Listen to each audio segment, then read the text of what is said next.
Halo anak-anakku semua, apa kabar kalian? Semoga dalam keadaan baik dan sehat semuanya ya. Tetap semangat untuk belajar. Nah, pada kali ini kita bertemu lagi dalam pelajaran agama dengan tema yang akan kita bahas apa ya? Ya, kita akan bicara tentang iman. Pasti kalian pernah dong dan sering mengucapkan kata ini. Bahkan kalian mungkin berkali-kali mengatakan, "Ya, aku orang beriman." Nah, apa arti iman? Kali ini kita akan mulai membahasnya ya, supaya kalian semakin paham apa arti iman menurut tradisi Katolik. Nah, selain itu, kita juga diajak untuk bisa mewujudkan iman kita. Dan kita juga semakin mengenal salah satu syahadat iman bagi orang Katolik, yaitu doa aku percaya atau syahadat para rasul, atau disebut juga dengan istilah credo. Pasti kalian sudah sering mengucapkan ya, karena kalau misa ini selalu diucapkan. Nah, anak-anak yang terkasih, mari kita mulai pembahasan kita dan ibu akan awali dengan sebuah cerita. Tentang apa ya? Tentang seorang gadis kecil penjual kue. Seperti apa ceritanya? Kita simak.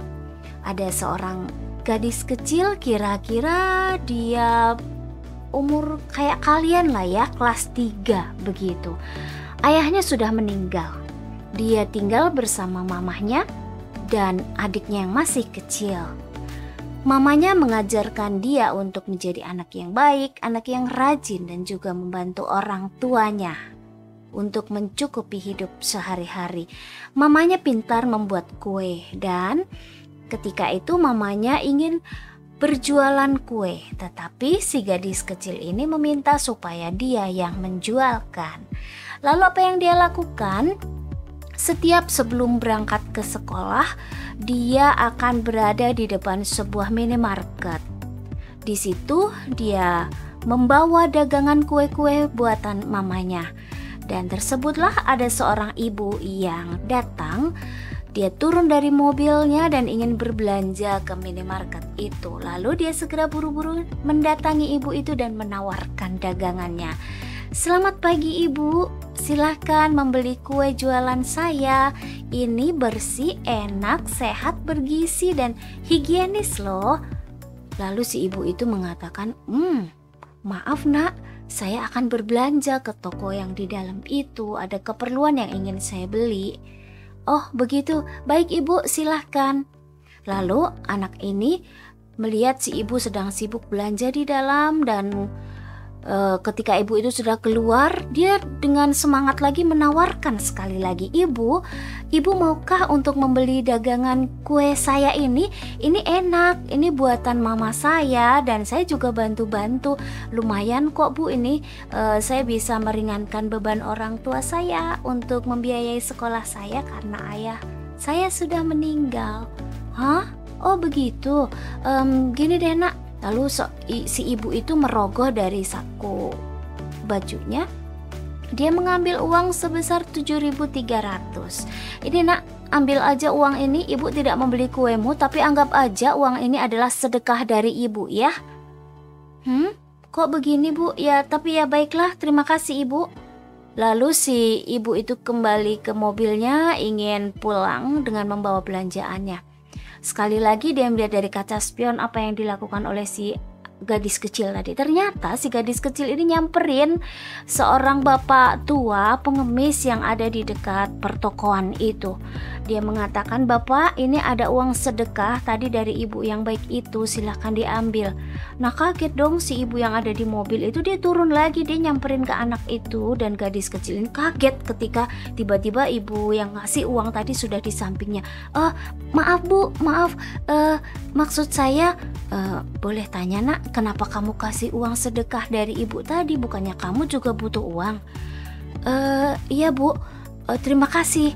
Tapi karena ibu tadi mengatakannya sedekah, jadi saya berikan kepada yang berhak mendapatkan sedekah. Sementara saya kan tidak mengemis bu, saya tidak mencari sedekah, tapi saya bekerja.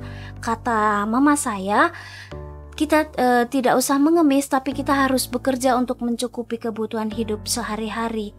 Itu kata mama saya, jadi saya harus bekerja berapapun hasil yang saya dapat. Si ibu itu kaget. Kamu sungguh luar biasa ya nak ya. Oke, baik, kalau begitu ibu akan membeli semua kuemu dan setiap pagi kamu disinilah jualannya, karena ibu akan memborong kue-kuemu.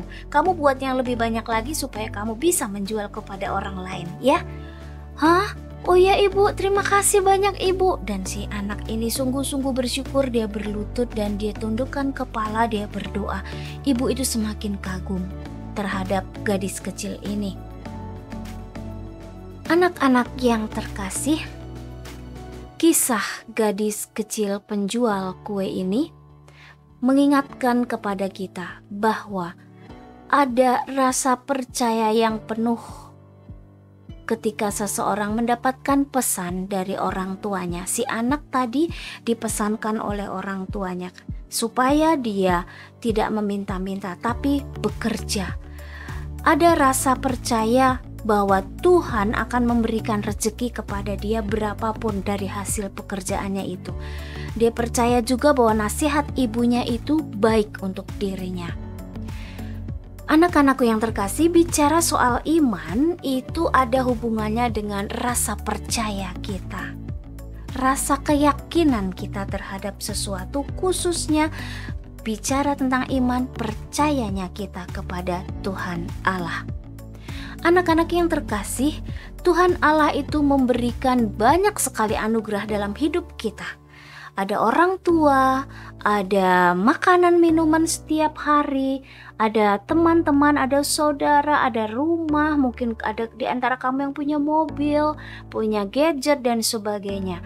Ketika kita mendapatkan hal itu, pastinya kita yang pertama kali kita ucapkan dalam hidup kita adalah terima kasih.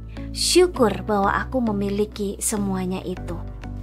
Nah, anak-anak yang terkasih, berbicara tentang iman kepercayaan ini, ada satu bentuk ungkapan iman seseorang yang sungguh-sungguh dia itu memiliki kepercayaan yang penuh terhadap Tuhan Yesus.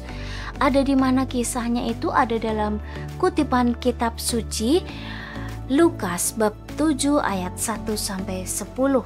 Yesus menyembuhkan hamba seorang perwira di Kapernaum. Baik, mari kita baca bersama-sama isi kitab suci ini ya. Setelah Yesus selesai berbicara di depan orang banyak, masuklah ia ke Kapernaum. Di situ ada seorang perwira yang mempunyai seorang hamba yang sangat dihargainya. Hamba itu sedang sakit keras dan hampir mati. Ketika perwira itu mendengar tentang Yesus, ia menyuruh beberapa orang tua-tua Yahudi kepadanya untuk meminta supaya ia datang dan menyembuhkan hambanya. Mereka datang kepada Yesus dan dengan sangat meminta pertolongannya. Katanya, "Ia layak engkau tolong, sebab ia mengasihi bangsa kita, dan dialah yang menanggung pembangunan rumah ibadat kami." Lalu Yesus pergi bersama-sama dengan mereka. Ketika ia tidak jauh lagi dari rumah perwira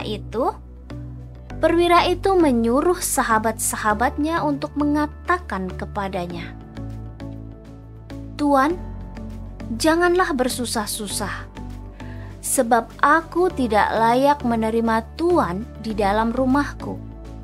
Sebab itu aku juga menganggap diriku tidak layak untuk datang kepadamu. Tetapi katakan saja sepatah kata, maka hambaku akan sembuh. Sebab aku sendiri seorang bawahan, dan di bawahku ada pula prajurit. Jika aku berkata kepada salah seorang prajurit itu pergi, maka ia pergi. Dan kepada seorang lagi, datang, maka ia datang. Ataupun kepada hambaku, kerjakan ini, maka ia mengerjakannya. Setelah Yesus mendengar perkataan itu, ia heran akan dia. Dan sambil berpaling kepada orang banyak yang mengikuti dia, ia berkata, "Aku berkata kepadamu, iman sebesar ini tidak pernah aku jumpai sekalipun di antara orang Israel." Dan setelah orang-orang yang disuruh itu kembali ke rumah, didapatinya hamba itu telah sehat kembali. Demikianlah sabda Tuhan. Terpujilah Kristus. Anak-anak, inilah tadi seorang perwira. Perwira itu pemimpin tentara ya. Ini perwira ini sebenarnya aslinya ini dari Roma, tetapi dia diberi tugas untuk memimpin pasukan di kota Kapernaum. Karena jauh dari rumahnya, maka segala urusan di rumahnya itu dibantu oleh seorang pelayan atau yang tadi disebut hamba untuk urusan rumah. Dan tadi dikisahkan hambanya itu ternyata sakit keras. Dan perwira ini pernah mendengar dari banyak orang bahwa ada yang namanya Yesus yang bisa menyembuhkan segala macam penyakit. Yang perlu kita ketahui juga, perwira ini dia membawai 100 orang tentara. Dan dia dikenal seorang yang dermawan, yang suka memberikan sumbangan kepada banyak orang atau khususnya di rumah-rumah ibadat untuk pembangunan. Padahal dikisahkan dalam kehidupannya, perwira ini tidak beragama loh. Atau orang mungkin mengenalnya dengan sebutan kafir begitu. Ada yang menyebut dengan kata begitu ya. Nah, apa yang terjadi? Karena rasa pedulinya yang luar biasa, dia mencoba mencari Yesus untuk meminta kesembuhan bagi hambanya. Dia mengutus orang untuk menemukan Yesus dan memberikan kesembuhan. Lalu, apa yang terjadi? Yesus pun bersedia ingin datang ke rumahnya, tetapi belum nyampe ke rumahnya, sudah mendapat kabar bahwa supaya Yesus tidak usah ke rumah si perwira itu. Kenapa kira-kira? Karena sang perwira itu merasa diri gak layak gitu loh. Bisa dikatakan, aku ini orang gak beragama, aku tidak punya hal yang istimewa kok. Ya sudahlah, kalau begitu aku percaya bahwa Yesus bilang bahwa hambaku sembuh saja, aku percaya kok sembuh meskipun jarak jauh. Dan disinilah Yesus merasa yang luar biasa, menemukan orang dengan begitu percaya penuh kepada Yesus bahwa Yesus bisa menyembuhkan hambanya. Dan Yesus melihat kepeduliannya luar biasa kepada orang, bahkan harusnya orang itu secara dia berada di bawahnya karena dia tuan dan dia peduli banget dengan hambanya. Ini sebuah hal yang oleh Yesus itu sangat dipuji. Begitu kepercayaannya luar biasa kepada Yesus, bahkan melebihi orang-orang yang Yesus temui. Sungguh luar biasa ya. Baik anak-anak, bicara tentang iman, itulah yang tadi dari awal kita bahas, bahwa Allah itu memberikan banyak berkat kepada kita, tak terhitung jumlahnya. Dan ketika kita manusia memberikan tanggapan atas berkat Tuhan, disitulah kita menyebutnya kita memiliki iman kepada Tuhan. Ada unsur percaya penuh kepada Tuhan, ada unsur juga kepasrahan kepada kehendak Tuhan. Itulah iman dari kita manusia. Iman itu sebuah karunia yang diberikan Allah ke dalam hati kita melalui Roh Kudus yang senantiasa menghidupkan semangat dan memandu kita untuk berpikir, untuk bersikap dan berbuat sesuai dengan kehendak-Nya. Disinilah hati manusia yang beriman pastinya akan memiliki kasih, akan memiliki harapan juga dalam hidup. Tidak hanya sekedar keinginan, tapi harapan Kristiani, di mana keinginan-keinginan kita itu disatukan dengan kehendak Tuhan. Misalnya kita ada yang ingin di antara kalian menjadi dokter, mungkin juga menjadi YouTuber, menjadi apa lagi yang kalian suka. Boleh kamu punya keinginan, tapi juga kamu melibatkan kepada Tuhan dalam hidupmu itu, supaya segala sesuatu yang kamu tempuh untuk mencapai keinginan itu sungguh-sungguh diberkati dan sesuai kehendak Tuhan. Anak-anak, seperti di awal tadi Ibu juga mengatakan ada syahadat iman atau disebut kredo yang mengungkapkan kepercayaan kita kepada Tuhan. Ini ya, kalian bisa baca syahadat kita ini. Pasti di antara kalian ada juga yang sudah hafal ya. Nah, nanti baca dengan baik. Nah, ini ya. Nah, dari inti doa aku percaya, kredo atau syahadat para rasul ini, apa yang ingin kita katakan di sana? Menyatakan iman kepada Allah Bapa yang Maha Kuasa, kepada Yesus Kristus Putra Tunggal Tuhan kita. Kita juga percaya akan Roh Kudus, Gereja Katolik yang kudus, persekutuan para kudus, pengampunan dosa, kebangkitan badan, dan kehidupan kekal. Anak-anakku sekalian, sebagai orang yang beriman, kita diajak untuk percaya, kita diajak untuk memiliki kasih, dan kita tetap membawa harapan dalam hidup kita. Tentunya adalah harapan Kristiani, keinginan yang disatukan dengan kehendak Tuhan. Bagaimana cara kita mengungkapkan iman? Banyak sekali anak-anak bisa mengungkapkan dengan cara seperti ini, atau bahkan di antara kalian pastinya lah sudah pernah mengungkapkan, hanya mungkin kamu gak sadari dan baru ngeh, oh iya juga ya. Berdoa dengan sepenuh hati, merayakan Ekaristi di gereja, mengikuti berbagai ibadat, mengikuti doa-doa bersama, mengasihi sesama, bertutur kata yang baik dan santun, bertingkah laku yang menyenangkan, membantu orang lain dengan tulus hati. Nah, pasti dong di antara ini banyak yang sudah kalian lakukan ya nak ya. Atau mungkin, Bu, saya ada yang nggak ada di deretan itu, tapi saya pernah melakukan. Oh iya, banyak sekali, ini hanya antara lain saja. Pasti kalian mengungkapkan iman dalam hidupmu tuh sungguh luar biasa.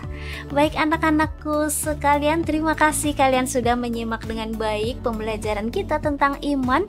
Ibu berharap semakin teguhlah dalam iman kepada Tuhan yang sangat amat baik dalam hidup kita. Ya, wujudkan imanmu, jangan hanya iman itu ada disimpan saja, karena iman tanpa perbuatan adalah mati. Oke, gitu ya. Baik anak-anak, selamat mewujudkan iman dalam hidup kalian sehari-hari. Sampai ketemu dalam pembelajaran berikutnya. Tetap jaga kesehatan, tetap semangat belajar, dan Tuhan memberkati. Terima kasih, sampai ketemu lagi.